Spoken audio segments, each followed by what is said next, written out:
प्रिय भक्तजनों, आप सबका एक बार फिर से स्वागत है श्री गोरखनाथ चरित्र भाग 14 में। आज का विषय है गुरु गोरखनाथ जी ने गंगा मैया को अपने कमंडल में क्यों कैद किया।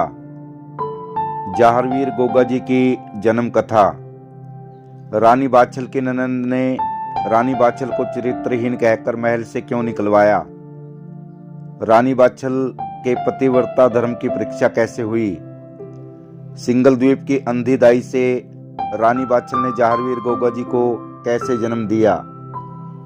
गुरु गोरखनाथ जी द्वारा दिए गए गूगल प्रसाद से रानी बाछल को जाहरवीर गोगा जी, बांझ पंडिताइन को नारसिंह, बांझ बांदी से भज्जू कोतवाल और बांझ घोड़ी से नीले घोड़े का जन्म कैसे हुआ, और रानी काछल से अर्जन और सर्जन का जन्म किस प्रकार हुआ। तो प्रिय बंधुओं, संपूर्ण जानकारी के लिए कृपया वीडियो को अंतिम तक देखिएगा। तो शुरू करते हैं आज का विषय। प्रिय भक्तजनों, राजा जेवर सिंह की दो पत्नियां थीं, बड़ी रानी बाछल और उसकी छोटी बहन या छोटी रानी काछल। बड़ी रानी बाछल गुरु गोरखनाथ जी की बहुत बड़ी भगत थी। रानी बाछल की तपस्या देखकर गोरखनाथ गुरु का सिंहासन हिल गया। तब गुरु गोरखनाथ ने अपने सुरतीनाथ चेले से पूछा कि यह कौन औरत है जो मुझे बुला रही है। तब सुरतीनाथ ने कहा, गुरुदेव, यह ददरेड़ा की महारानी बाछल है। प्रिय भक्तजनों, इस प्रकार गुरु गोरखनाथ जी ददरेड़ा नगरी के लिए अपने 1400 चेलों की जमात के साथ चल दिए। रास्ते में गंगा मैया पड़ती थी। गोरखनाथ ने गंगा मैया से प्रार्थना की, हे माता, मुझे और मेरे चेलों को रास्ता दो। परंतु गंगा मैया कहने लगी कि गोरखनाथ, मैं तुम्हें रास्ता दूंगी, पर तुम्हें अपने एक चेले की बलि देनी पड़ेगी। इस पर सभी चेले ने कहा, गुरुदेव, हम किसी और रास्ते से ददरेड़ा चले जाएंगे।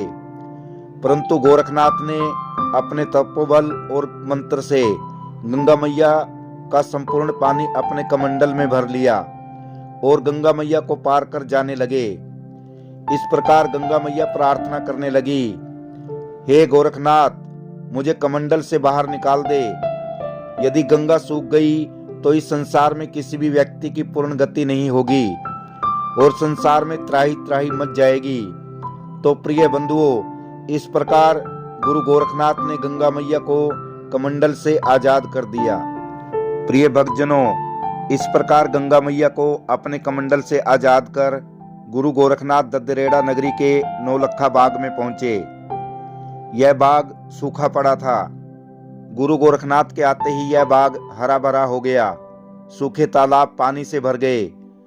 जब इसका पता नगरपाल को चला तो उन्होंने इसकी खबर बड़ी रानी बाछल को दी। रानी बाछल ने इसकी खबर अपनी छोटी बहन यानी रानी काछल को दी। परंतु रानी काछल रानी बाछल से पहले गुरु गोरखनाथ के पास नौलखा बाग में पहुंच गई और कपट से गुरु गोरखनाथ जी से 2 पुत्रों का वरदान ले लिया। प्रिय भक्तजनों, जब अगले दिन बड़ी रानी बाछल गुरु गोरखनाथ के पास नौलखा बाग में गई और गुरु गोरखनाथ से पुत्र वरदान मांगा, तो गुरु गोरखनाथ को बहुत आश्चर्य हुआ कि कल ही तो मैंने इसको 2 पुत्रों का वरदान दिया था और ये रानी आज फिर वरदान मांगने आ गई। प्रिय भक्तजनों, इस प्रकार गुरु गोरखनाथ को गुस्सा आ गया। परंतु गोरखनाथ शिष्य ओगड़नाथ ने गुरु गोरखनाथ को बताया कि गुरुदेव, यह बड़ी रानी बाछल है जो आपसे वरदान लेके गई थी, वो छोटी रानी काछल थी। ये दोनों बहनें रंग रूप और शकल में एक सी हैं। प्रिय बंधुओं, इतना सुनकर गुरु गोरखनाथ जी बड़ी रानी बाछल को पुत्र वरदान देने के लिए तैयार हो गए। परंतु उन्होंने अपनी योग विद्या से देखा कि रानी बाछल की किस्मत में पुत्र सुख नहीं है। प्रिय भक्तजनों, इतना सुनकर रानी बाछल रोने लगी और गुरु गोरखनाथ शिष्य ओगड़नाथ जी बोले, गुरुदेव, रानी बाछल ने आपकी 12 साल तपस्या और भक्ति की है, इसलिए आपको उनको पुत्र वरदान देना ही होगा। तो प्रिय बंधुओं, इस प्रकार गुरु गोरखनाथ जी पाताल लोक में गए और नागों के गुरु वासुकी से मिले। वासुकी नाग ने गुरु गोरखनाथ का पाताल लोक में स्वागत किया और पूछा, गुरुदेव हम आपकी क्या सेवा कर सकते हैं। तब गुरु गोरखनाथ जी वासुकी से बोले, नाग देवता, मुझे अपनी भक्त रानी बाछल को पुत्र का वरदान देना है, अतः आप मेरे साथ किसी एक नाग को पृथ्वी लोक पर भेज दो। वासुकी नाग बोला, गुरुदेव आप आज्ञा करें, मैं भी आपके साथ जा सकता हूँ, या तक्षक नाग भी आपके साथ जा सकता है, जैसी आप आज्ञा करें। परंतु गुरु गोरखनाथ बोले, मुझे सिर्फ पद्मनाग की आवश्यकता है। प्रिय भक्तजनों, इस प्रकार नाग वासुकी ने पद्मनाग को गुरु गोरखनाथ के साथ जाने की आज्ञा दी और कहा, अब तुम्हें गुरु गोरखनाथ के साथ जाना है और उनकी आज्ञा का पालन करना है। इस प्रकार पद्मनाग गुरु गोरखनाथ के साथ नौलखा बाग में पहुंच गए और गुरु गोरखनाथ की कृपा से गुगल प्रसाद में परिवर्तित हो गए। गुरु गोरखनाथ ने यह प्रसाद रानी बाछल को दिया और कहा, इस गुगल प्रसाद को दूध में मिलाकर खा लेना, इससे तुम्हें तेजस्वी पुत्र की प्राप्ति होगी। महल में पहुंचकर रानी बाछल ने वह गुगल प्रसाद सभी सहेलियों को दिखाया, जिससे सभी सहेलियां प्रसन्न हुई। रानी बाछल ने थोड़ा थोड़ा प्रसाद बांझ पंडिताइन, बांदी और घोड़ी को देकर बचा हुआ गुगल प्रसाद खुद खा लिया और वो सभी रानी बाछल, रानी काछल, बांझ पंडिताइन, बांदी और घोड़ी पुत्र प्राप्ति के लिए इंतजार करने लगी।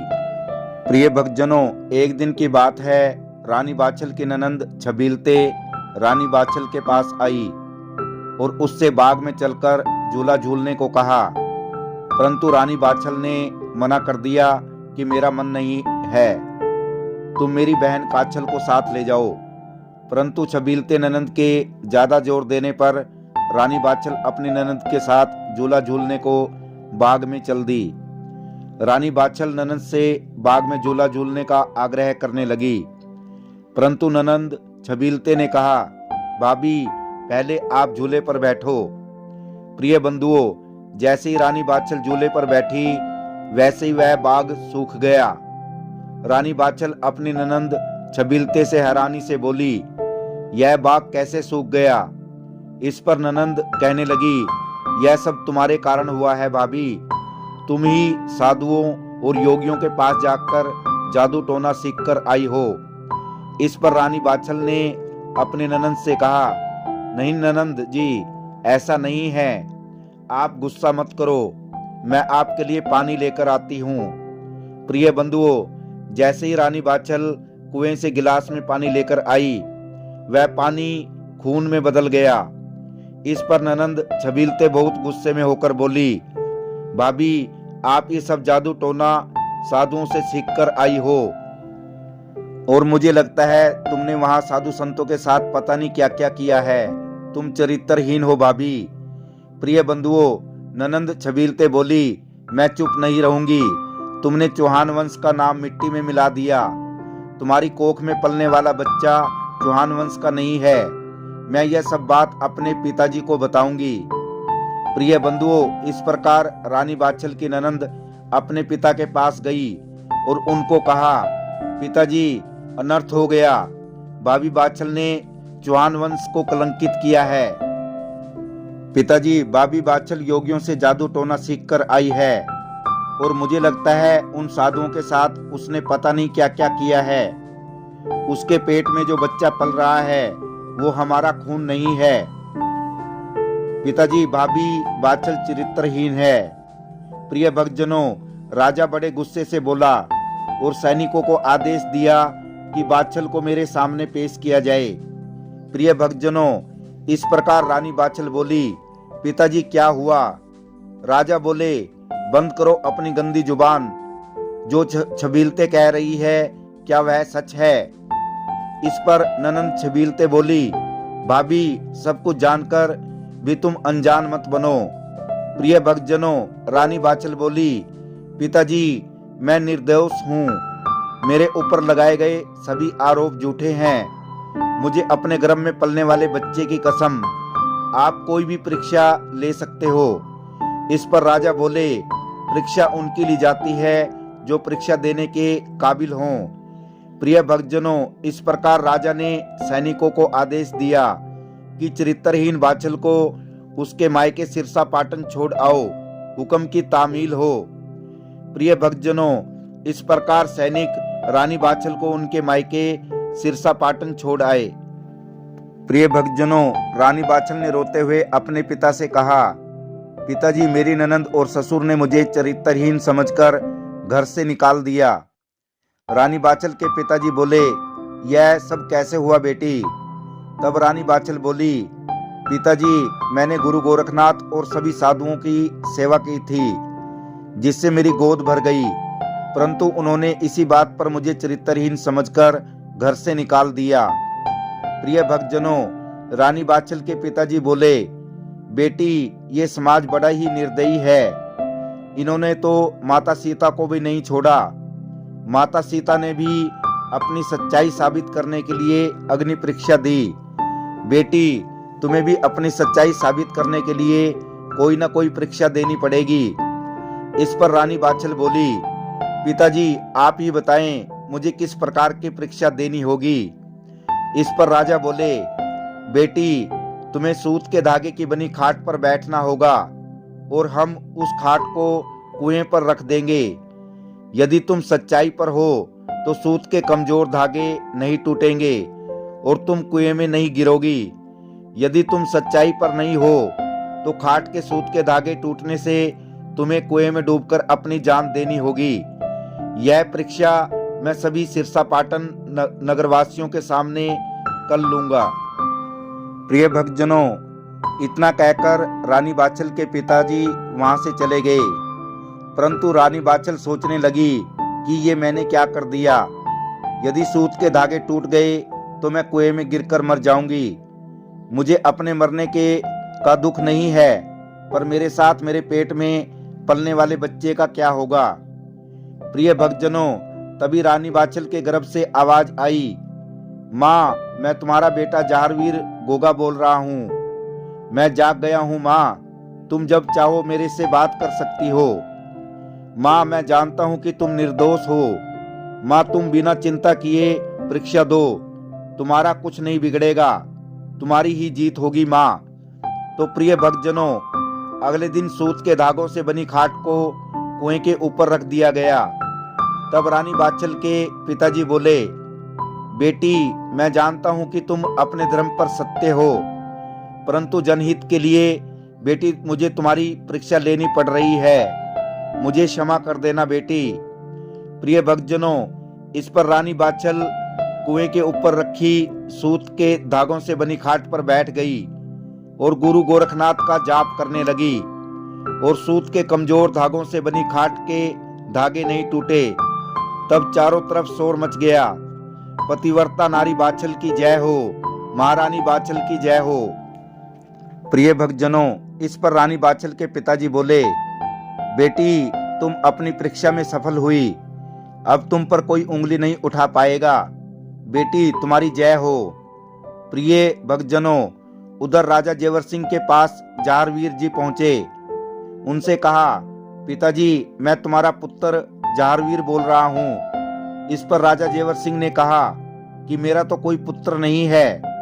तब जहारवीर बोले, मैं अपनी माता बाछल के गर्भ से बोल रहा हूँ। जेवर सिंह जी बोले, लेकिन रानी बाछल तो अपने मायके में है, तुम यहाँ कैसे? प्रिय भक्तजनों, इस पर जहारवीर जी बोले, पिताजी, मैं साधारण बालक नहीं हूँ, मैं हर जगह मौजूद हूँ। मेरी माता निर्दोष है, कृपया आप उनको वापस ले आओ, क्योंकि मेरा जन्म होने वाला है।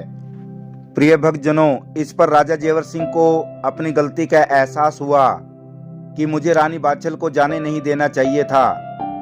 तो प्रिय भक्तजनों, इस प्रकार राजा जेवर सिंह रानी बाछल को वापस अपनी नगरी ददरेड़ा में ले आए। जैसे ही रानी बाछल ददरेड़ा पहुंची, वैसे ही उसकी बहन छोटी रानी काछल ने 2 जुड़वा पुत्रों को जन्म दिया, जिनका नाम अर्जन और सर्जन रखा गया। प्रिय भक्तजनों, इस प्रकार कुछ दिनों के बाद रानी बाछल की ननंद राजा जेवर सिंह के पास आई और कहने लगी कि भैया भाभी बाछल की प्रसव पीड़ा शुरू हो गई, जहारवीर जी जन्म लेने वाले हैं। इस पर राजा जेवर सिंह जी बोले, बहन मुझे भी इस दिन का बेसब्री से इंतजार है। प्रिय भक्तजनों, उधर रानी बाछल की प्रसव पीड़ा बहुत बढ़ गई।